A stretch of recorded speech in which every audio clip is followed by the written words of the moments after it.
हिमालय राज के मन में भी भाव आया था कि पार्वती जी की माता मैनावती ने कहा कि पार्वती जी को विवाह करे, बहुत दिन हो गए देखा नहीं है पार्वती जी को, चलो कहीं पार्वती से मिलकर आते हैं, एक बार चलते हैं, चलो तो सही।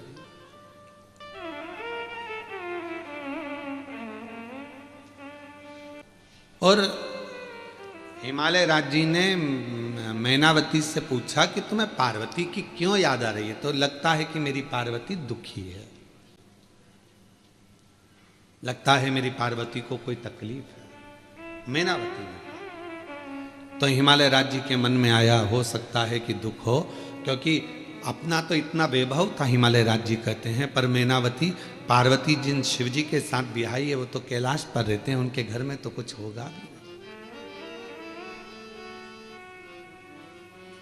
मेरी जीजियों, मेरे जीजाओं, मेरी बेटियों बेटाओं, मेरी बुजुर्ग माता पिता, ध्यान रखना, बड़ा पेट्रोल पंप, बड़ी गाड़ी, बड़ा बंगला, बड़ी संपदा, बहुत दौलत देखकर बेटी का विवाह कभी मत करना। बेटी का विवाह करना लड़के के संस्कार कहते हैं, वो अपनी पत्नी का आदर करेगा कि नहीं करेगा, सम्मान करेगा कि नहीं करेगा, ये देखकर बेटी का विवाह करेगा। अगर बेटी का पति अच्छा है तो वो पेट्रोल पंप, गाड़ी, बंगला का तो ढेर लगा लेगा, और मालूम पड़े गाड़ी बंगला देखकर बेटी को ब्याह दिया, दोस्तों से फुर्सत नहीं मिल रही है, रात को 2-2 बजे आ रहा है, मदिरा का पान कर कर आ गया, बेटी उस पेट्रोल पंप को क्या खाएगी? बेटी उस जमीन जायदाद बंगले को क्या खाएगी जब पति का ही सुख नहीं? क्या करे उसका? उस बेटी का विवाह करने से पहले यह देखा जाए कि वो बेटी उस घर में सुखी रहेगी कि नहीं रहेगी।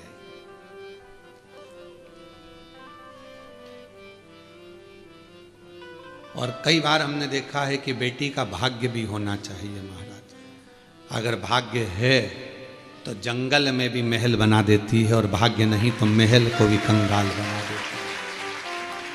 कभी कभी कोई लड़की का चरण ऐसा होता है कि वो विवाह कर कर आती है, कुछ नहीं था तो भी उसने गाड़ी बंगला सब बनवा दिया, और कोई ऐसी होती है बंगला गाड़ी के महल में आती है, पर उसके आने के बाद घाटा घाटा घाटा घाटा, आखिरी में दुख झेलना पड़ता।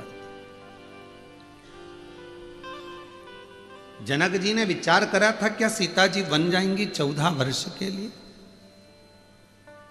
अवध के राजा हैं, अयोध्या के नरेश हैं, राघव जी, रघुनाथ जी, उनके पास में कितना वैभव है, मेरी बेटी राज्य करेगी, राज्य।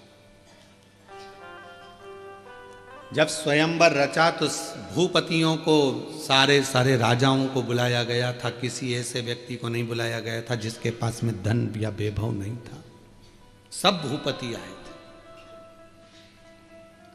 पर भूपति, भाग्य में जो लिखा हुआ है उसको कोई टाल नहीं सका है।